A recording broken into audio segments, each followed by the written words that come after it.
નમસ્તે મિત્રો, હોટલાઇન ન્યૂઝમાં આપનું સ્વાગત છે. હું સંજય શાહ મુંબઈથી આજે એક મજાનો અહેવાલ લાવ્યો છું. મહારાષ્ટ્ર વિધાનમંડળે મુંબઈના 7 ઉપનગરીય રેલવે સ્ટેશનના નામ બદલાવવાના પ્રસ્તાવને મંજૂરી આપી છે અને બહુ જલ્દી આ 7 રેલવે સ્ટેશનના અંગ્રેજી નામ બદલાઈને થઈ જશે આપણા સ્વદેશી નામ.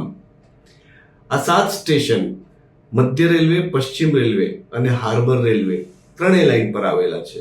કયા છે આ સ્ટેશન, શું છે એમના જૂના નામ અને શું હશે નવા નામ, આ રહી યાદી. મધ્ય રેલવેમાં કરી રોડ સ્ટેશન થઈ જશે લાલબાગ, તો સેન્ડર્સ રોડ રેલવે સ્ટેશન થઈ જશે ડોંગરી. પશ્ચિમ રેલવેનું મરીન લાઇન્સ થઈ જશે મુંબાદેવી અને ચરણી રોડ થઈ જશે ગિરગામ. હાર્બર લાઇનનું કોટન ગ્રીન સ્ટેશન થઈ જશે કાલા ચોકી અને ડોકયાર્ડ રોડ થઈ જશે મઝગાંવ. તો કિંગ્સ સર્કલ થઈ જશે તીર્થંકર પાર્શ્વનાથ.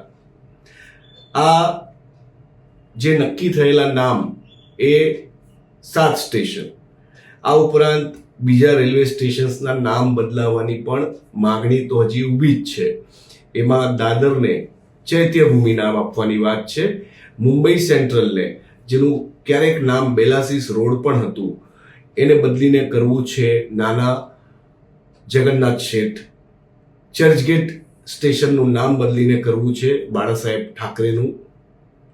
ગ્રેન્ટ રોડનું નામ આ વખતે જ બદલી થવાની શક્યતા પૂરેપૂરી હતી, પણ એ થયું નથી. એનું નામ બદલાવીને કરવાની માંગણી છે ગામદેવી. બાંદ્રા ટર્મિનસનું નામ બદલાવીને કરવાની ઈચ્છા છે ડોક્ટર બાબા સાહેબ આંબેડકર બાંદ્રા ટર્મિનસ. અને એ જ રીતે રે રોડ રેલવે સ્ટેશનનું નામ બદલાવીને કરવાનું છે ગોળકદેવ. આ પહેલા પણ મુંબઈમાં રેલવે સ્ટેશન્સના નામ બદલાયા છે. માત્ર મુંબઈમાં શું કામ, દેશના ઘણા રાજ્યોમાં બદલાયા છે. મહારાષ્ટ્રમાં ઘણા નામ બદલાયા છે, ગુજરાતમાં પણ બદલાયા છે. આ પહેલા જે નામ બદલાયા એમાં એલ્ફિન્સ્ટન રોડ રેલવે સ્ટેશનનું નામ થયું પ્રભાદેવી. તો સીએસટી, જે મૂળ નામ બોરીબંદર હતું, એના પછી વિક્ટોરિયા ટર્મિનસ થયું, એના પછી છત્રપતિ શિવાજી ટર્મિનસ થયું અને છેલ્લે છત્રપતિ શિવાજી મહારાજ ટર્મિનસ થયું. આ પહેલાના નામ આ રીતે હતા. હવે આપણે જાણીએ કે આ બધા નામ પડતા હોય છે કેવી રીતે. તો દાખલા તરીકે ચર્ચગેટ સ્ટેશનને એનું નામ એટલે મળ્યું કેમ કે એ જમાનામાં 300 વર્ષ પહેલા ત્યાં જે ચર્ચ હતી એના પરથી ચર્ચ, અને દક્ષિણ મુંબઈનો એ વિસ્તાર જે આજે પણ ફોર્ટ વિસ્તાર છે, એ કિલ્લા જેવો વિસ્તાર હતો અને એની ચારે બાજુ હતી ભીંતો, એટલે ચર્ચ અને ભીંતો આડશ ગેટ, એના પરથી બન્યું ચર્ચ ગેટ. રે રોડને એનું નામ મળ્યું 1885 થી 90ના 5 વર્ષ વચ્ચે મુંબઈમાં અંગ્રેજ ગવર્નર લોર્ડ રે એ આપેલી સેવા બદલ. તો ગ્રાન્ટ રોડને એનું એક જમાનામાં નામ બોમ્બે ટર્મિનસ પણ હતું, એની બહુ લોકોને જાણ નહીં હોય. એને એનું નામ મળ્યું 1835 થી 39 વચ્ચે મુંબઈમાં સેવા આપનાર સર રોબર્ટ ગ્રાન્ટના નામ પરથી. આપણે એ પણ જાણીએ કે નામ બદલાવવાની વિધિ શું હોય છે. તો મહારાષ્ટ્ર સરકારે વિધાનમંડળે પ્રસ્તાવ પસાર કર્યો છે, ઠરાવ પસાર કર્યો છે. હવે એ જશે કેન્દ્રીય ગૃહ ખાતા પાસે. એ આ બાબતે નિર્ણય લેવા મુખ્ય અને આખરી સત્તા છે. ગૃહ ખાતું જ્યારે આ પ્રસ્તાવને મત્તું મારશે ત્યારે એ રેલવેને પણ લૂપમાં રાખશે. એકવાર આ મંજૂરી મળી જાય પછી આ બધા સ્ટેશન્સના નામ બદલાઈ જશે. જેવા નામ બદલાશે એટલે સૌથી પહેલી શક્યતા છે સ્ટેશનનો કોડ બદલાય. દાખલા તરીકે બોરીવલી સ્ટેશનનો કોડ છે BVI. ભારતના દરેક રેલવે સ્ટેશનને એક કોડ છે જેના આધારે ટેકનોલોજી અને તમામ સિસ્ટમ ચાલે છે, જેના આધારે આપણે IRCTC વગેરે પર ટિકિટ સહેલાઈથી બુક કરી શકીએ છીએ. એટલે જરૂર પડે આ કોડ બદલાશે. કોડ બદલાવવાની સાથે સિસ્ટમમાં, સમગ્ર સિસ્ટમમાં IT નો ઉપયોગ કરીને સ્ટેશનનું નામ બદલાવવામાં આવશે અને એના પછી છેલ્લે પ્લેટફોર્મ પર નામ બદલાવવામાં આવશે.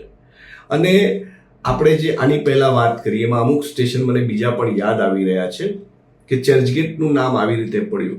તો ચરની રોડનું નામ એવી રીતે પડ્યું કે ચરણી એટલે ચારણ કે ચરવું એ આ જગ્યા સાથે જોડાયેલી બાબત છે.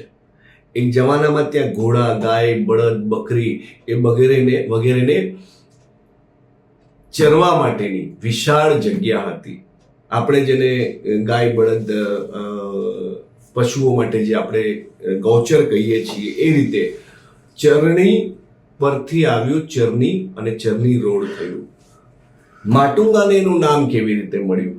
તો એ નામ પડ્યું માતંગ એટલે હાથી એ શબ્દ પરથી. શું કામ? તો 12મી સદીમાં રાજા ભીમદેવના હાથીઓ અહીં રાખવામાં આવતા હતા, એના પરથી માટુંગા. ગોરેગામનું નામ પડવાની 2 થિયરી છે.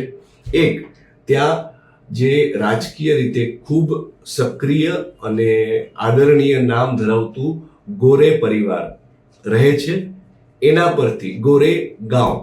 અથવા બીજી થિયરી એવી છે કે ગોરેગામમાં ઘણા બધા તબેલા છે જે મુંબઈને અને અન્ય વિસ્તારોને પણ દૂધ પૂરું પાડે છે. તો શ્વેત રંગનું દૂધ ગોરે અને એના પરથી નામ પડ્યું ગોરેગાંવ. કાંદિવલીનું નામ એક જમાનામાં ખાંદોલી હતું અને એ આખો વિસ્તાર ખડકાળ અને ખાણ પ્રદેશનો હતો. એના પરથી ધીમે ધીમે એનું નામ ખાંદોલી અને છેલ્લે અત્યારે કાંદિવલી પડ્યું. કલ્યાણ સ્ટેશનનું નામ એ પડ્યું છે કચ્છ માંડવીના એક ખૂબ જ સિદ્ધાંતવાદી કચ્છી માળુ કલ્યાણજી શિવજીના નામ પરથી.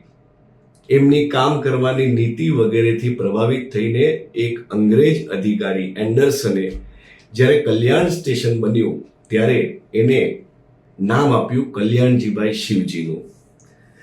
હવે આપણે રાહ જોવાની છે કે આ નવા નામ મુંબઈના રેલવે સ્ટેશન્સને ક્યારે મળે. એની પહેલા અને જતા અમુક બદલાયેલા નામ પણ આપણે જોઈએ મુંબઈના અને ગુજરાતના. અત્યારે જેનું નામ વસઈ રોડ છે એનું ક્યારેક નામ હતું બેસિન રોડ. મુંબઈ સેન્ટ્રલ વિશે હું કહી ગયો, એનું નામ હતું બેલાસીસ રોડ. દોંડ જે આજે છે મહારાષ્ટ્રમાં એનું નામ હતું ધોંડ. આજે જે ધૂળે છે એનું નામ હતું ધુલિયા. આજે જે અચલપુર છે એનું નામ હતું એલિચપુર.